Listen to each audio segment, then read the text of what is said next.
Bonjour et bienvenue sur The Little Carnivore. On se retrouve aujourd'hui pour parler d'alimentation crue parce que ça faisait un petit moment que j'avais pas fait de vidéo à ce sujet. Et on va parler de quelque chose qui est bien trop souvent ignoré lorsqu'on donne une alimentation crue ou même cuite maison et qui peut mener à des problèmes et en particulier un manque de protéines dans l'alimentation. Alors ça peut paraître surprenant comment une alimentation qui est principalement à base de viande crue ou cuite pourrait être déficiente en protéines et pourtant c'est quelque chose qui arrive plus souvent que ce que vous ne pensez et qui peut donc être néfaste pour votre chat. Parce qu'en effet, on sait tous que la viande ça contient des protéines. Mais il y a autre chose que la quantité de protéines dans la viande auquel il faut faire attention lorsqu'on choisit de la viande. En effet, la viande va bien sûr contenir des protéines, mais aussi des matières grasses. Plus une viande va être riche en gras, plus elle va être calorique. Donc il va falloir faire attention aussi à la teneur en gras. On ne peut pas juste se fier à la teneur en protéines. Si on regarde du magret de canard, le magret de canard, il va avoir 17,9 g de protéines pour 100 g.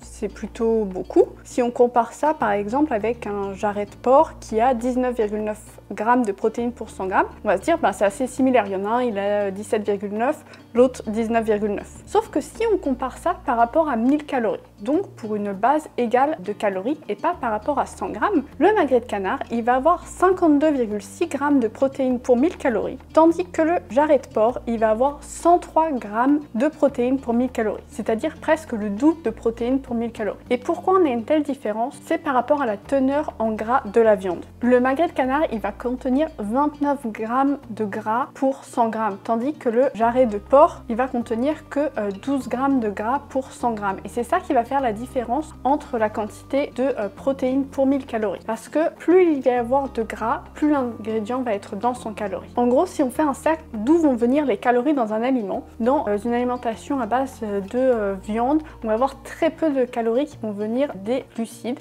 Donc la plupart des calories vont venir soit du gras, soit des protéines. Et donc si on a plus de gras, ça veut dire qu'on va avoir moins de protéines et vice versa. Il faut donc bien faire attention aux viandes qu'on va choisir en fonction de leur matière grasse. Parce que comme on vient de le voir, si une viande est trop riche en matière grasse, elle ne contiendra pas assez de protéines pour l'animal. C'est assez contre-intuitif, on n'y pense pas forcément, mais c'est quelque chose auquel il faut faire attention.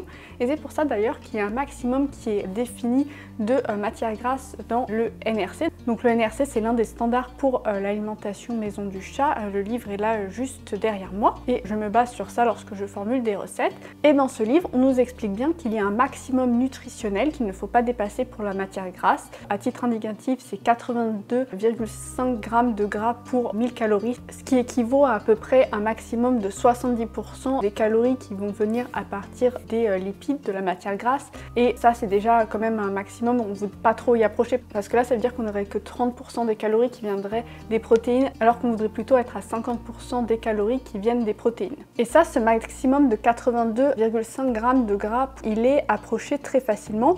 Le magret de canard, on est au-dessus de cette limite. Si on prend du bœuf haché à 30% de matière grasse aussi, même si on prend du bœuf haché à 20% de matière grasse, qui se trouve assez facilement en supermarché, on est à 79 g de lipides pour 1000 calories. C'est vraiment très proche de ce maximum nutritionnel, et ce qui veut dire qu'il y aura assez peu de protéines dans l'alimentation. Il faut donc bien faire attention au pourcentage de matière grasse. Si on compare un bœuf haché à 10% de matière grasse et un bœuf haché à 20% de matière grasse, dans un cas on a 57 g de lipides pour 1000 calories et dans l'autre on a 79 g de lipides pour 1000 calories. Donc dans un des cas on est bien, dans l'autre on est vraiment à la limite. Et ça va aussi se refléter sur le taux de protéines. Donc pour du bœuf haché à 20% de matière grasse, on va être à 67 g de protéines pour 1000 calories alors qu'on voudrait être un minimum de à peu près 80-81, tandis que sur du bœuf haché à 10% de matière grasse, on va être à 113 g de protéines pour 1000 calories, ce qui est vraiment large.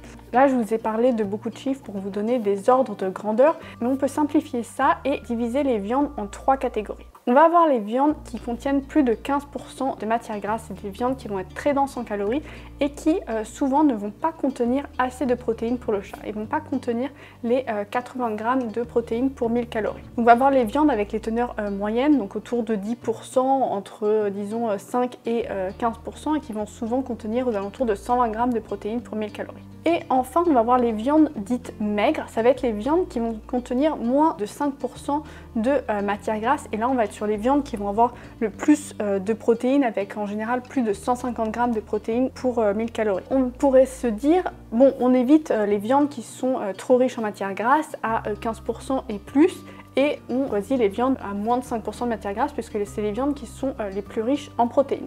Et là, il faut faire attention. Je vous ai dit que trop de gras, donc c'était pas bien parce qu'on n'avait plus assez de protéines. Mais vous avez déjà dû entendre cette expression, le gras, c'est la vie. Il y a tout de même un minimum pour le gras. Le chat et nous-mêmes, on a besoin de gras et en particulier d'acides gras essentiels. Et certaines viandes qui sont très riches en protéines et très maigres ne vont pas avoir assez de gras. Ça va être le cas par exemple du blanc de poulet. Parce que pour le gras, on va avoir au moins 22,5 grammes de gras pour 1000 calories, ce qui est équivalent à peu près 19% des calories qui viennent de la matière grasse. Si on regarde de l'escalope de dinde, du filet de dinde, on est très exactement à 20 grammes de lipides pour 1000 calories et seulement 17% des calories qui viennent des lipides. Et donc là, on est vraiment juste en dessous de la limite. C'est pareil pour l'escalope de veau. Donc ça, c'est des viandes qui ne vont pas contenir assez de gras pour le besoin minimum du chat. Et souvent, on va aussi ne pas avoir assez d'acides gras essentiels. Donc on a deux choses à tenir en compte. On ne veut pas trop de gras pour avoir assez de protéines dans l'alimentation, mais on veut quand même un peu de gras parce que le gras, c'est la vie et c'est tout de même important.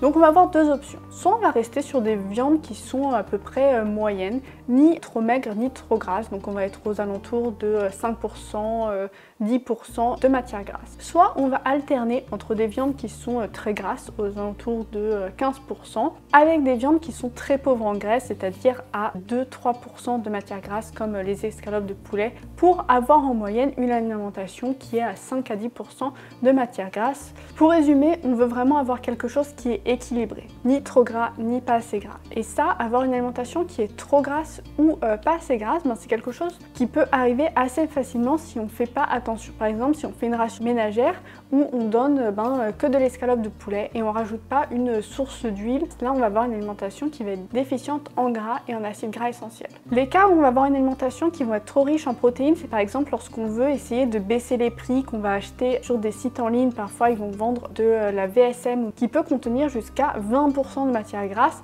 Et donc là, on va se retrouver avec une alimentation qui ne contient pas assez de protéines, même si c'est une alimentation qui est exclusivement à base de viande. Ça peut paraître vraiment paradoxal, mais c'est quelque chose auquel il faut faire attention. Pour résumer, il faut bien faire attention à ne pas donner que des viandes qui sont trop grasses ou que des viandes qui sont trop maigres. Ça, c'est vraiment un sujet que j'ai assez peu vu aborder autour de l'alimentation crue, parce qu'on aborde assez peu d'un point de vue nutritionnel. On dit juste varier entre les viandes, mais si vous variez entre que des viandes qui sont trop grasses ou que des viandes qui sont trop maigres, et ça ira pas. J'espère que cette vidéo aura été utile et qu'elle vous aidera à mieux nourrir vos chats.